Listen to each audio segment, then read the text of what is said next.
Ahoy mateys! This is Magic Mage from server 243. It is time to cast the sails and prepare to venture out into those perilous seas from our harbor. This adventure is not for the faint of heart and takes some strategic forethought and pre-planning. However, if you are diligent and keep that ship at sea between drop-offs, I foresee great riches and bounty in your future as your crew develops and treasures accumulate and grow. Before our journey begins, please take note this video is a part of our IK Halloween code hunt. The code hunt will consist of 2 words. You'll need to visit another press officer's content piece to find the second half of this code. 1 word alone will not unlock your treasure. Therefore, you will want to pay close attention. Do not forget to read and watch spectacular pieces and content produced by all of your friendly press officers to uncover the clues required. I wish you all good luck as you set out on this journey to discover the 10 hidden pairs of code words that span over 20 pieces. You may have already discovered a few that have been released. All will be made public by 23:59 today on October 29th, before All Hallows Eve. The codes are active only for October 30th to November 6th, so make sure you enter those codes to uncover hidden rewards as they are discovered.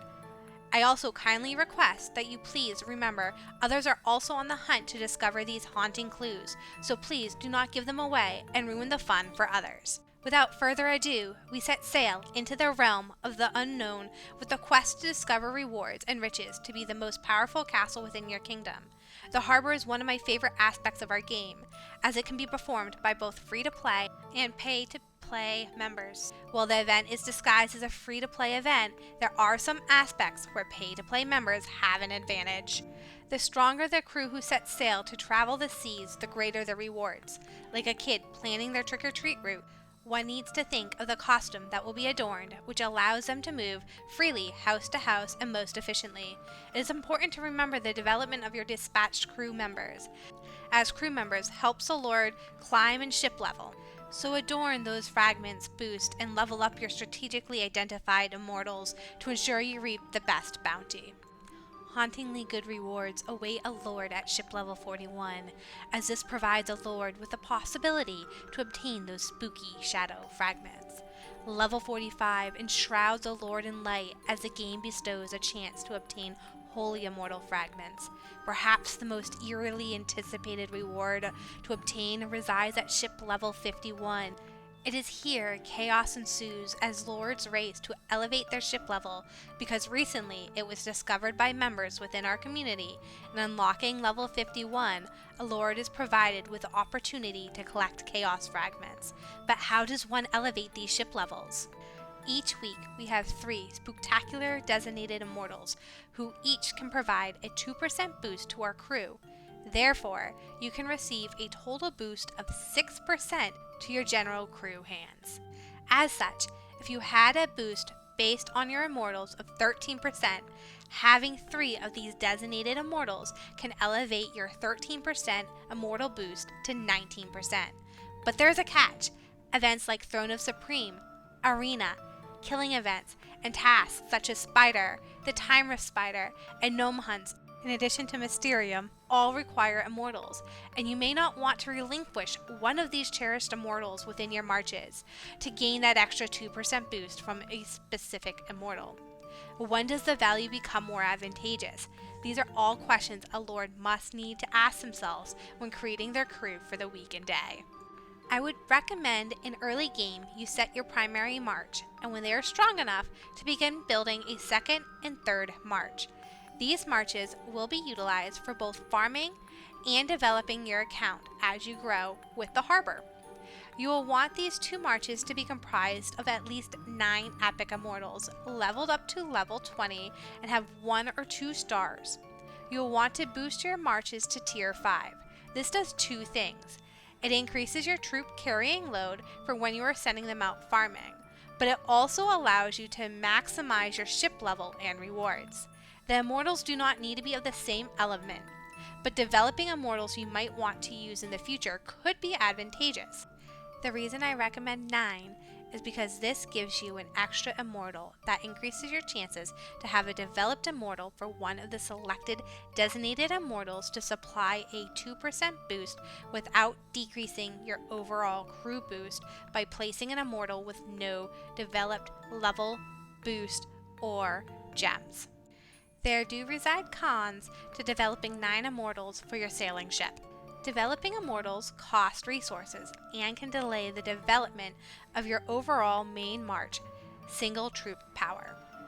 You will need to decide in the early game what immortals will be used for in-game rewards and events, and when they will be better served in your harbor sail crew.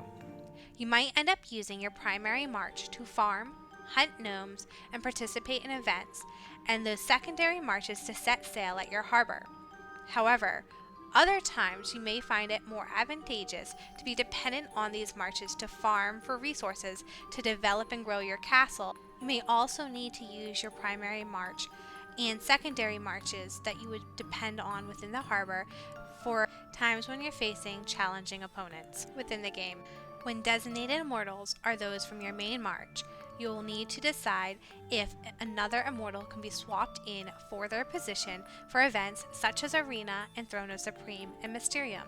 Sometimes it might make sense to compromise your ship growth based on your individual needs at that time for those other events. You may also pull crew members for a brief period of time while engaging in an event and reassign them back to your crew when the task is completed.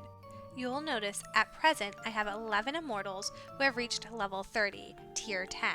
However, it took me about 5 months to increase my 9 developed epic immortals to 10 epic immortals, ensuring that all were at level 30, tier 8, because I was working on elevating my main march to boost them to tier 25, and my second and third march immortals to level 55. I am using immortals from my 4th march at present for my ship alongside other immortals I am building to perform tasks such as attacking walls and bosses. It is here you can see why I indicated this event can become costly. You need to obtain a lot of AP points, SP points, and gold to boost and level up your immortals. Our recent patch notes update 2.7.4 has aided us in this quest, but the developmental bonus for gold is not easily obtained as a free-to-play member. Same for AP and SP points. We also need lots of gold for developing our dragon and portraits. A lord reached out to me and inquired how to obtain gold so they had enough to develop both the ship marches while they were working on their primary and secondary marches. Please see my post published last week if you are looking to obtain gold. Even if you are a seasoned lord, I highly recommend you read the articles The Value of Gold posted on October 27th, as you may discover something new. When thinking about castle skins that could be beneficial for building immortals to increase your harbor ship level, I would recommend the following dragon skins available through the Golden Path. The Water Dragon skin supplies a 5% production speed boost of all resources. This would include gold. The Wrath of Thunder Lightning Dragon skin increases your SP recovery speed. While not released, sneak peeks of upcoming teleportation skins have announced, if you look within your castle decoration options, several options to increase your SP and production of all resources by an additional 3%. So keep your eye out for when those teleportation skins become available. Unfortunately, at this time, we do not have access to castle skins that will provide AP boost. However, if you have skins from the past, AP speed can be increased with the Celebration Paradise, Colorful Paradise, Egyptian Pyramid, and Ancient Tribe. Now that we understand how to boost our immortals to increase our points, how do we get those coveted immortal fragments? It all depends on your ship level points. Once you ascertain the necessary points to progress to the next ship level, the points are reset back to 0. Again, they're not accumulative points, so once you attain each ship level, you go back to the 0 set of points, similar to some of our seasonal events. Once the level points have been reset, you'll need to begin accruing points from 0 to reach your current target's level points to advance to the next level. While Immortals play an important role in elevating our harbor expedition level, we will want to closely monitor the weather as well. This changes daily and will affect the drop rates when we are sailing. Therefore, if your weather is windy, your drop rates decrease by 3%.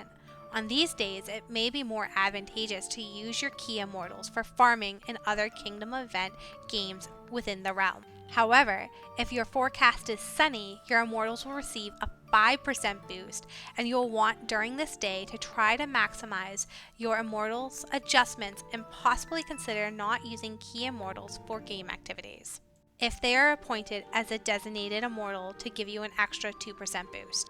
Sadly, at this time, there is no way to forecast our weather for the ship setting sail from the harbor as we can with our weather in Frostborn. You now know that key Immortal fragments, Shadow, Holy, and Chaos, can be obtained for free through the ship.